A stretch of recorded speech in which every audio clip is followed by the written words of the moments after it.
This was the loading dock. The garage door portion fell down because there's the man door right there that's no longer needed. And now this is just a homeless camp in here. There's nobody here now, but this is a homeless camp.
Oh well is right.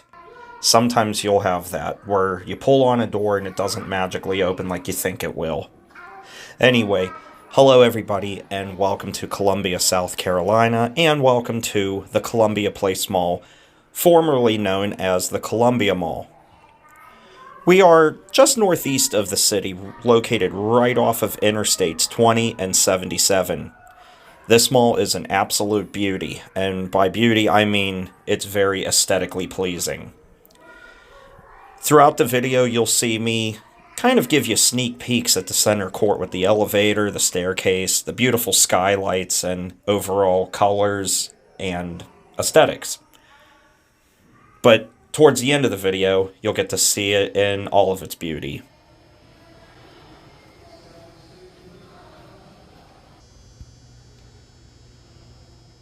Unfortunately for this beautiful mall, its best days are well behind it. Not just because of the economy, not just because of the virus, not even because of online shopping, but because of its owner, Moonbeam Capital Investments. If you know anything about Moonbeam, you know about their terrible track record with malls. If you don't, let me kind of refresh you a little bit. Are you familiar with Century 3 Mall? Do you know about the current state of that one? Moonbeam is responsible. They're also responsible for Shoppingtown Mall up in New York as well. So unfortunately, this is probably the best we're going to see this mall ever at this point now. Which is sad because this is such a beautiful mall, has some potential, but it needs the right owner. So enjoy this video while you can, because who knows what this mall will look like in just a couple of years, unless Moonbeam were to sell it to a better owner, but I don't see that happening. You'll also see Moonbeam's beautiful, aesthetically pleasing, and I say that ultra sarcastically, their flags that they hang from the rafters, just like they had done at C3 and Shoppingtown, just to name a couple. They look really awful, cheap, and they just don't fit with the mall at all. Anyway, as we approach the elevator here in the center court, I'll give you a few sneak peeks of this, but to enjoy the center court, you'll have to watch all the way through to the end of the video, where I'll be showing you the beautiful skylights and colors and aesthetics of this center court in its entirety.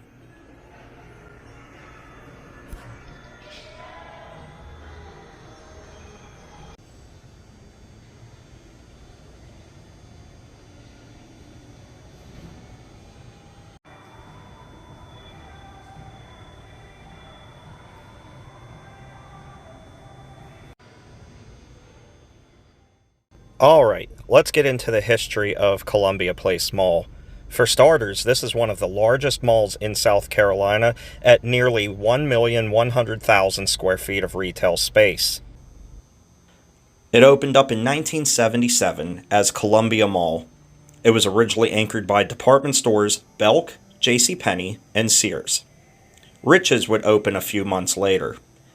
If you're not familiar with Rich's, they were a regional department store based out of Georgia and would years later be acquired by Macy's. Hence why the Macy's at this mall has a rather unique look to it.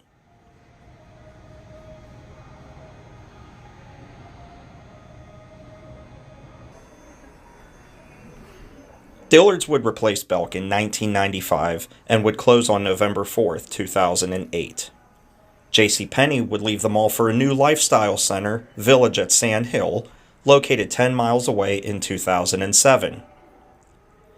On June 6, 2017, Sears announced that they would be closing as part of a plan to close 72 stores nationwide. The store closed in September of that year.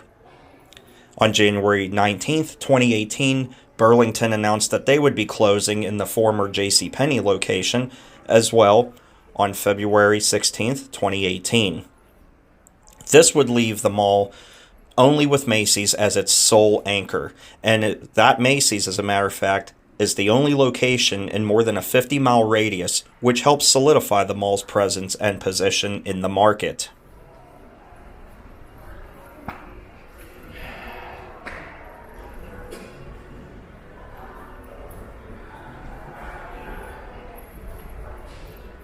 In 1997, the two-level mall would add an 8-unit food court, and in 2002 would receive its first renovation.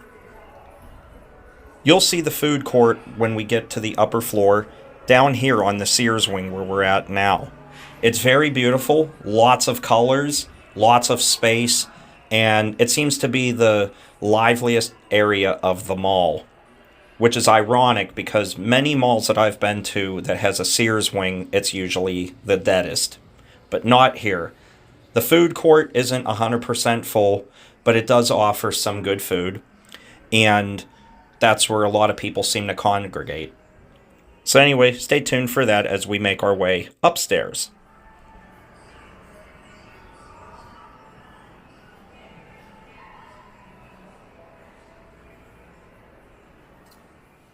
Columbia Place Mall is so large that the road that loops around it is known as Columbia Mall Boulevard.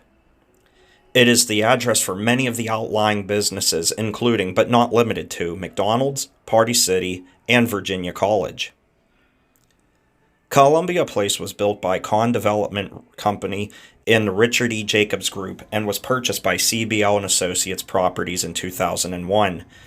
If you know anything about CBL, I don't really need to say much, but they're not the greatest mall owners out there either.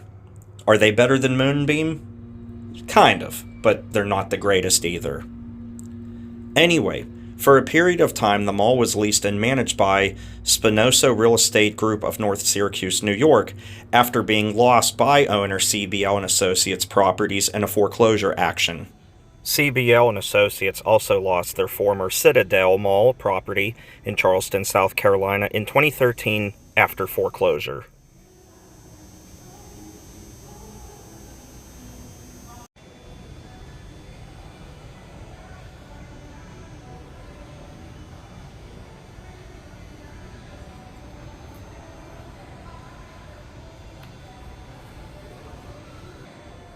As you enjoy a few looks here of the center court, take notice of how well it looks.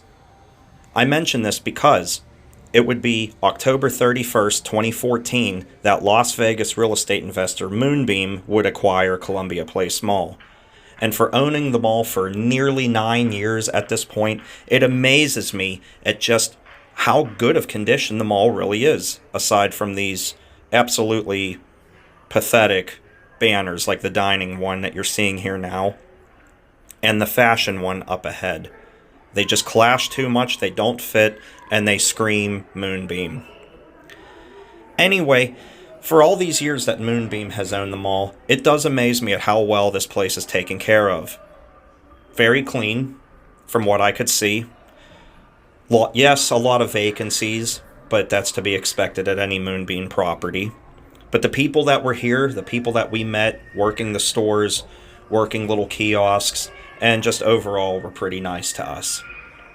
No complaints whatsoever, felt welcome, And it really didn't have a Moonbeam vibe to it unless you were specifically looking at those banners or their nameplate on paperwork by the doors or the code of conduct for the mall.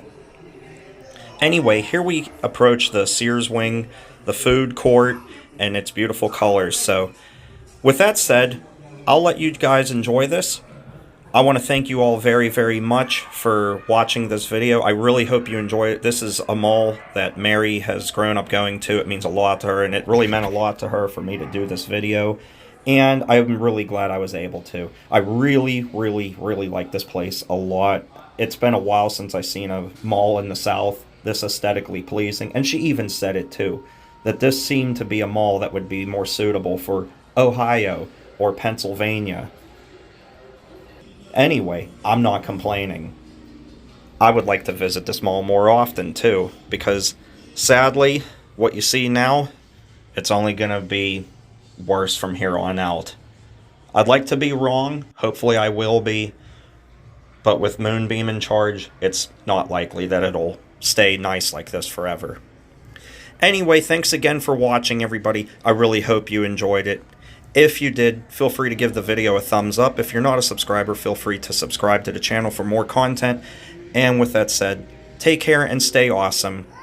And if you like the video so much and you want to help support the channel, you can consider joining us on Patreon, where we have some exclusive videos on there. And if you don't want to do that, you can even make a one-time donation by hitting the thanks button right here on the video. Everything helps, makes the channel grow, and helps me be able to get out and do videos for you to enjoy. You're not obligated, and I'm not asking you to do so. But if you would like to help, thank you very, very much. Anyway, I'll talk to you guys later. Thanks again. Stay awesome, everybody. Bye-bye.